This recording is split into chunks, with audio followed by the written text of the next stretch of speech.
مرحبا ماہ رمضان، مرحبا ماہ رمضان، مرحبا ماہ رمضان۔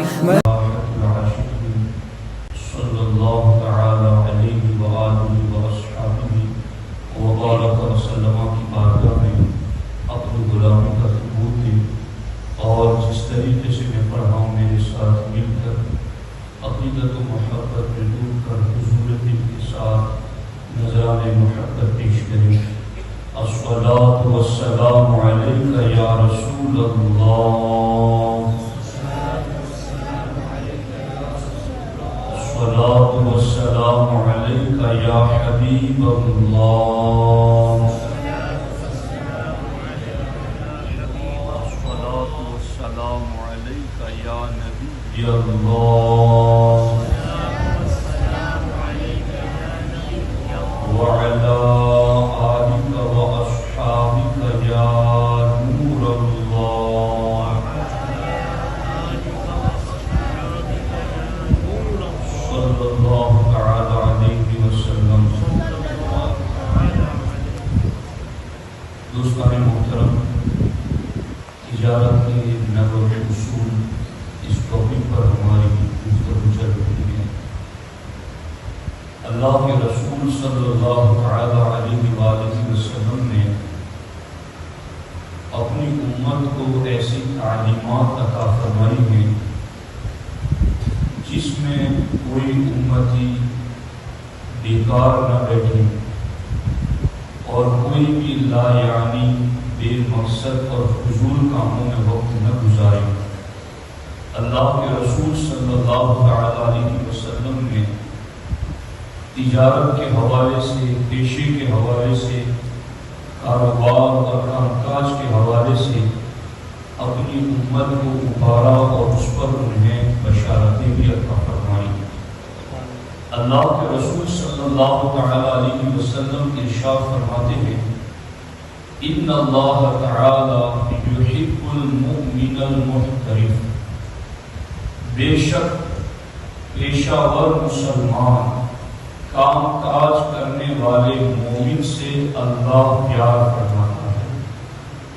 اس حدیث پاک میں اللہ رب العزت نے کام کاج کرنے والے مومن سے اپنی محبت کا اعلان فرمایا ہے۔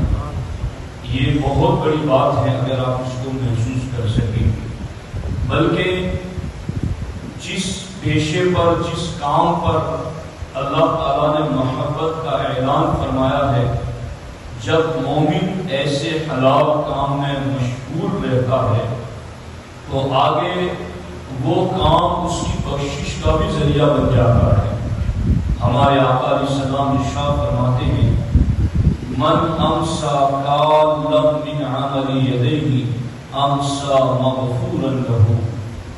اللہ کے رسول صلی اللہ علیہ وسلم کے اس ارشاد کا ترجمہ یہ ہے کہ جس نے صبح سے شام تک کام کیا، مزدوری کی، محنت کی اپنے ہاتھوں سے، اور شام کو جب وہ تھک ہار کے گھر آتا ہے، امسا مغفورا لہ، تو وہ اس حال میں شام کرتا ہے کہ وہ گناہوں سے پاک و صاف ہو جاتا ہے، وہ بخشایا ہوا گھر واپس پلٹتا ہے۔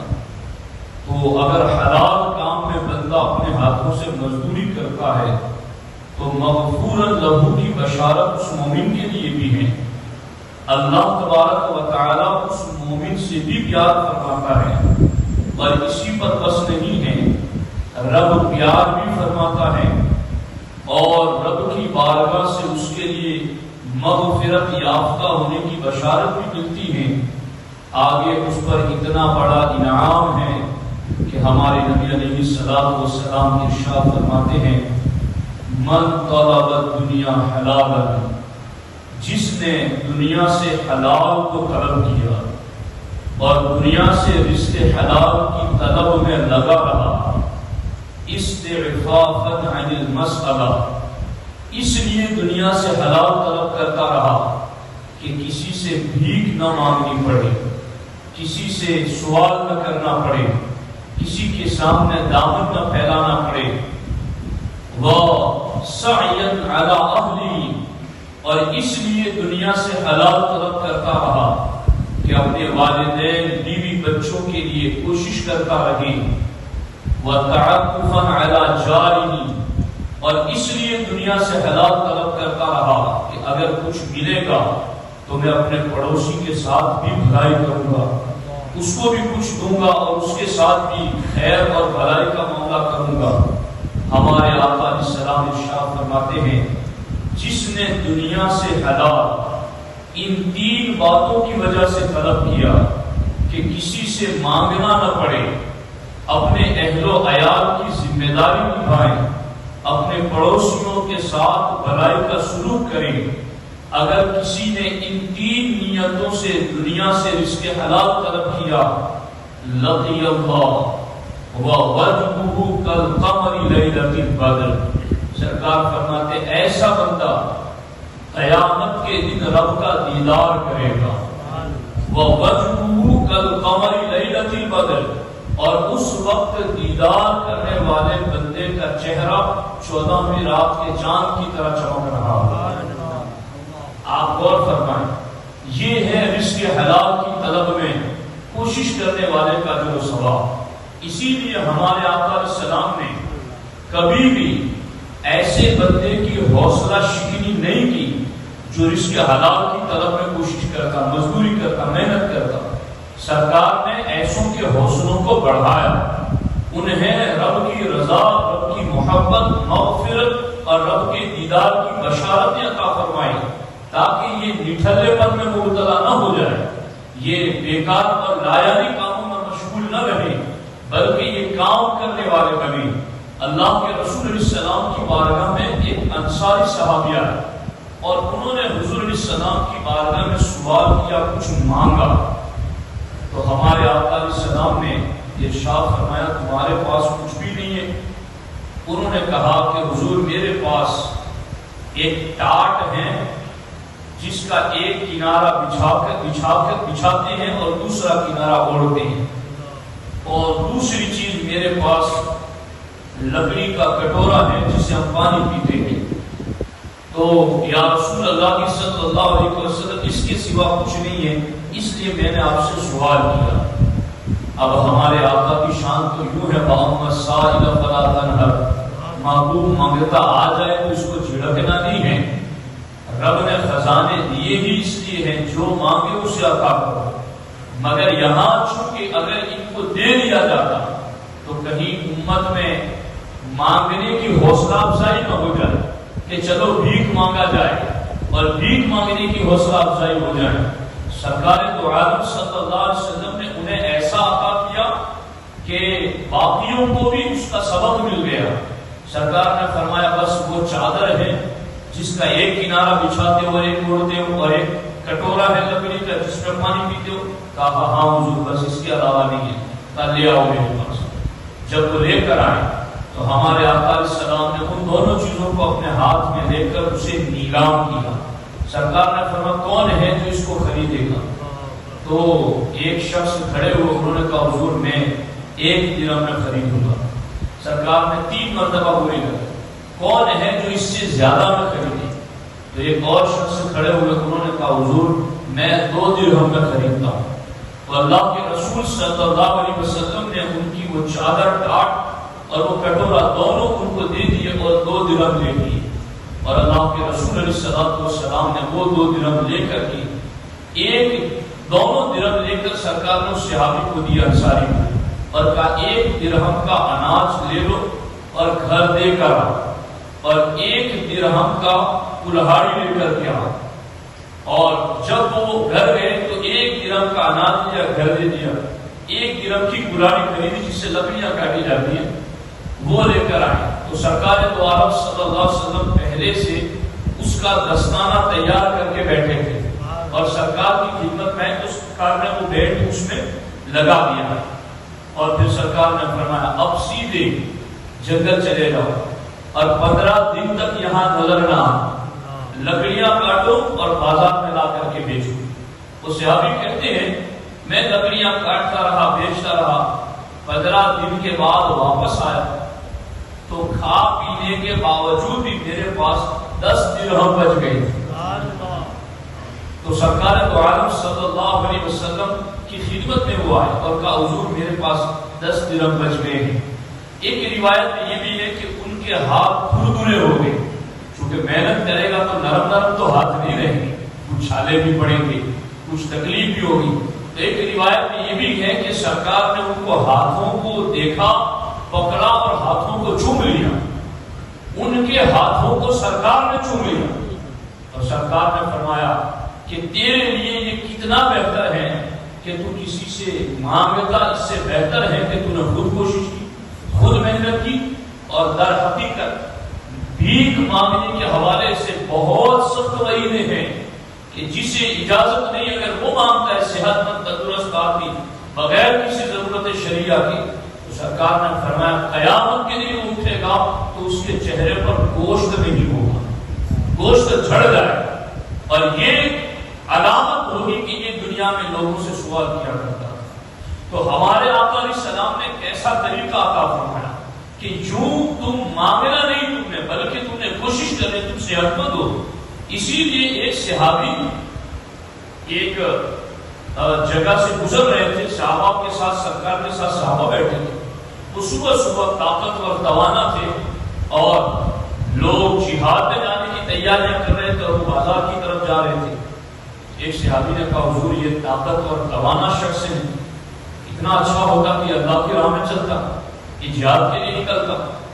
تو سرکار نے فرمایا ایسا نہ کہو، اگر وہ اپنے والدین کے لیے، اپنے بیوی بچوں کے لیے رزق حلال کی طرف میں نکلا ہے تو وہ اللہ کی راہ ہی میں نکلا ہوا ہے، یہ کہیں اور نہیں نکلا ہوا، یہ اللہ کی راہ ہی میں نکلا ہوا ہے.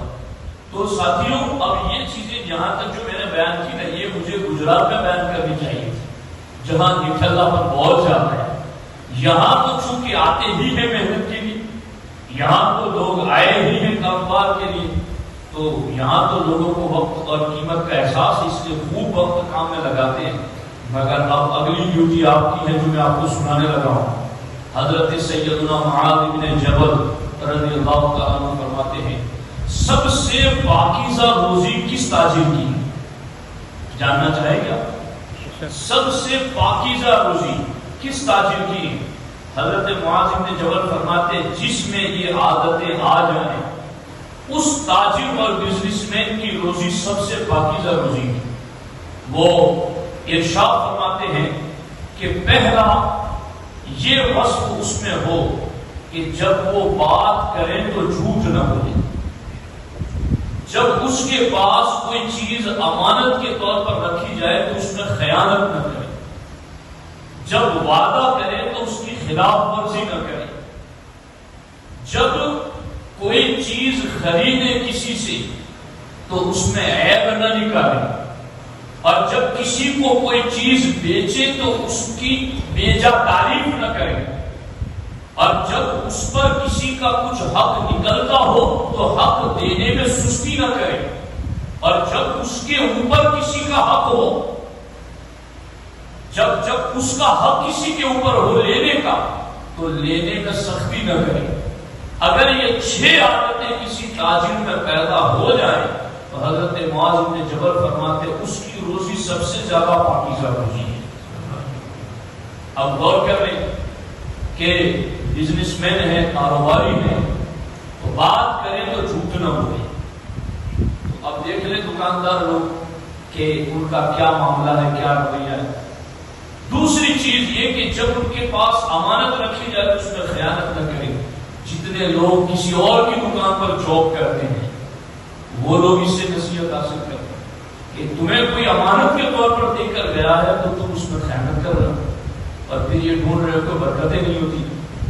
تو سب سے زیادہ پاکیزہ کمائی اس تاجر کی ہے کہ جس کے پاس امانت رکھی جائے تو اس میں خیانت نہ کرے، اور پھر یہ نہیں کہ جھوٹے وعدے کرتا پھرے تجارت پر بیٹھ کر کے. تو جب وعدہ کرے تو اس کو پورا کرے، یہ بھی سچے تاجر کی علامت ہے. اور پھر یہ کہ اپنی چیز بیچنی ہو تو خوب تعریف کر رہے ہیں، اس میں یہ بھی خوبی ہے، اس میں یہ بھی خوبی ہے، اس میں یہ بھی کمال ہے. تو فرمایا کہ اپنی چیز کی بیجا تعریف نہ کرو، جو اس میں ہے وہ ٹھیک ہے کہ جتنا اس میں کمال ہے، جتنی اس کے اندر کوالٹی ہے وہ آپ بتا دیں، باقی اس کی بیجا تعریف نہ کریں۔ اور جب کسی کے یہاں خریدنے جائیں تو اس میں عیب نہ نکالیں، چیک کر لیں، دیکھ لیں، مگر اس میں قیمت کم دینی ہے تو بہانے کر رہے اس میں یہ بھی ہے، اس میں یہ بھی ہے، اور اسی چیز کو جب اپنی دکان پر لا کر بیچیں گے تو وہ سارے عیب بھول جائیں گے، تب اس میں ساری کی ساری خوبیاں نظر آئیں۔ اور جب تمہارے اوپر یعنی اس تاجر پر کسی کا حق ہو کہ کسی کو پیسے دینے، کسی کے پاس سے ادھار سامان منگایا تو اس کو دینا ہے، تو بہترین تاجر، پاکیزہ رزق والا تاجر وہ ہے کہ جس کا کچھ نکلتا ہو اس کے ذمہ اس کو لوٹانے میں سستی نہ کرے، ہے آ گیا ہے تو جلدی لوٹا۔ اور اگر تیرا کسی کے اوپر حق نکلتا ہے کہ تو کسی اور سے مانگتا ہے، لینا ہے، تو فرمایا گیا تو سختی مت کر، نرمی کر۔ اگر یہ 6 عادتیں کسی تاجر میں آ جائیں تو حضرت معاذ بن جبل فرماتے ہیں اس تاجر کی روزی سب سے پاکیزہ روزی ہے۔ اب اس سلسلے میں ان 6 باتوں کو ملحوظ رکھیں تو بہت کچھ ہے اسی میں، لیکن میں یہاں ایک چیز خاص طور پر عرض کرنا چاہتا ہوں کہ خرید و فروخت اور تجارت کے بنیادی اصولوں میں ہمارے نبی علیہ السلام نے ایک اصول یہ بھی دیا ہے کہ جب کوئی مسلمان کوئی چیز خرید لے تو تم سودے پر سودا نہ کرو۔ کئی جگہوں پر یہ دیکھنے میں آتا ہے کہ ایک دوسرے سے حسد میں، جلن میں، اگر کسی نے ارادہ کیا کہ میں یہ چیز خریدنے والا ہوں، کیا اس نے وہ چیز خرید لی ہے، تو اب آگے سے بندہ جا کر اس کو کہتا ہے کہ کتنے میں خریدا؟ اس نے کہا 12 میں خریدا، میں 15 دوں گا، 15 میں خریدا ہے میں 19 دوں گا۔ اور اس طریقے سے کسی کے سودے پر سودا لوگ کرتے ہیں۔ اس کی وجہ سے ہوتا کیا ہے؟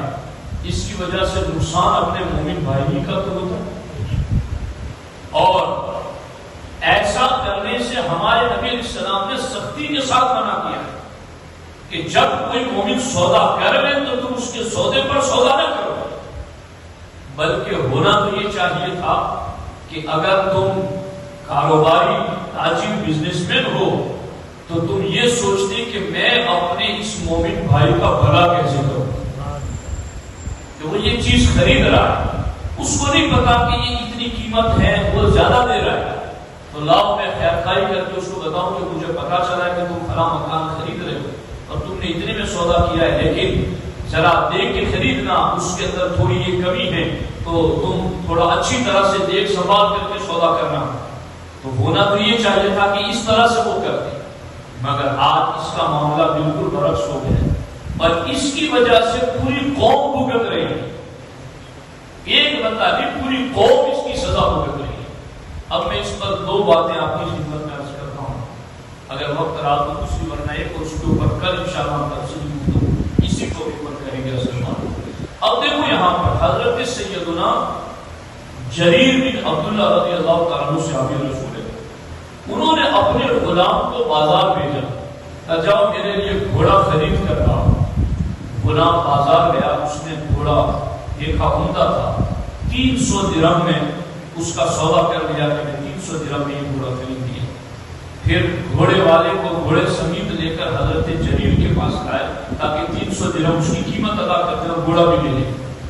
جب حضرت جریر بن عبداللہ رضی اللہ تعالیٰ عنہ کے پاس ان کا غلام گھوڑا اس کے مالک کو لے کر آیا تو کہا کہ حضور میں نے یہ 300 میں خریدا ہے اس کو۔ آپ نے گھوڑا دیکھا تو اس مالک سے کہا کہ تمہارے گھوڑے کی مالیت اور قیمت تو 300 درہم سے زیادہ 400 درہم کی لگتی ہے۔ تو اس نے کہا حضور اب آپ بہتر سمجھے تو 400 عطا کر دیں۔ تو پھر حضرت جریر رضی اللہ تعالیٰ عنہ نے کہا نہیں، تمہارے گھوڑے کی مالیت تو اس کی قیمت تو 500 درہم لگتی ہے۔ اس نے کہا حضور اگر 500 لگتی ہے تو 500 عطا فرما دیں۔ یوں آپ 100 پر 100 بڑھاتے گئے، یہاں تک کہ حضرت جریر رضی اللہ تعالیٰ عنہ نے جو سودا ان کا غلام جس گھوڑے کا 300 میں کر کے آیا تھا، آپ نے اس کے 800 عطا فرمائے۔ لوگوں نے پوچھا حضور آپ نے ایسا کیوں کیا؟ کہا میں نے حضور کے ہاتھ پر جو بیعت کی ہے نا وہ اس کام پر کی ہے کہ میں ہر مومن کا بھلا چاہوں گا. میں نے مومن کے بھلا چاہنے پر حضور کی بیعت کی ہے کہ حضور میں جب تک جیوں گا اہل ایمان کا بھلا چاہوں. اب ہم سوچیں کہ ہمارے کاروبار بڑے ترقی کر گئے, اللہ خوب ترقی دے, مجھے کسی پر کوئی قدر نہیں ہے, مگر یہ کہ اگر ہمارا ترقی کر رہا ہے تو ہم اپنے مومن بھائی کا کتنا بھلا چاہتے ہیں, ہم اس کے لیے کتنا خیر کی سوچ رکھتے ہیں. الدین النصیحہ, سرکار فرماتے ہیں میرا دین ہی سراپا خیر خائی کا نام ہے, دین پورے کا پورا بھلائی کا نام ہے. تو اب جب اہل ایمان سے سودا کر رہے ہو یا اہل ایمان کے ساتھ کوئی معاملہ کر رہے ہو تو اس میں ہمیں بھلائی کو ہمیشہ مد نظر رکھنا ہے, بھلائی کو ہمیشہ پیش نظر رکھنا ہے. اور تجارت کے جو بنیادی اصول ہیں ان اصولوں کو اپنی نگاہ میں رکھتے ہوئے چلنا ہے. ہمارے آقا علیہ السلام نے یہ بھی ارشاد فرمایا اذا صلیتم الفجر فلا تناموا عن ارزاقکم, سرکار فرماتے جب تم فجر کی نماز پڑھ دو تو رزق سے غافل ہو کر سو نہ جانا. اب یہاں کا تو مجھے پتا نہیں, لیکن انڈیا میں آپ دیکھتے ہیں کہ 10-11 بجے دکانیں کھلتی ہیں, وہاں تک بالکل ٹھاٹ سے سوئے ہوئے ہیں لوگ. سرکار نے یہ بھی فرمایا ہے کہ میری امت تمہارے لیے اللہ نے فجر کے وقت میں برکتیں رکھی ہیں, تم اپنا کاروبار فجر کے وقت سے شروع کرو اور فجر کے بعد سو تو بھی غافل ہو کر نہ سو جاؤ, تھوڑی دیر کے لیے سستا ہو, اس کے بعد فوراً اٹھ کے کھڑے ہو جاؤ اور رزق کی طرف چل پڑو. تو یہ سارے طریقے ہمارے نبی علیہ السلام نے ہمیں بتائے ہیں, ہمیں ان کو سننے کی ضرورت ہے, یاد رکھو, اس پر عمل کرنے کی ضرورت ہے. اگر ان نبوی طریقوں پر انشاءاللہ چلیں گے تو کبھی مال میں خسارہ نہیں ہوگا, اور اللہ آنکھوں کو بھی اطمینان دے گا, دل کو بھی اطمینان دے گا. وہ کہتے ہیں نا کہ پیٹ تو بھر جاتا ہے مگر آنکھیں نہیں بھرتی, تو آنکھوں کو بھی اللہ اطمینان دے گا اگر ان نبوی اصولوں کے مطابق ہم چلیں گے. اللہ کریم کی بارگاہ میں دعا ہے رب ذوالجلال ہمیں باتوں پر عمل کی توفیق عطا فرمائے. ان اللہ و ملائکتہ یصلون علی النبی یا ایھا الذین آمنوا صلوا علیہ وسلموا تسلیما. اللهم صل علی سیدنا و مولانا محمد و آلہ وصحبہ وبارک وسلم وافوض امری الی اللہ ان اللہ رسول بالعباد وصلی اللہ تعالی علی خیر خلقہ وعلی آلہ وصحبہ اجمعین برحمتہ.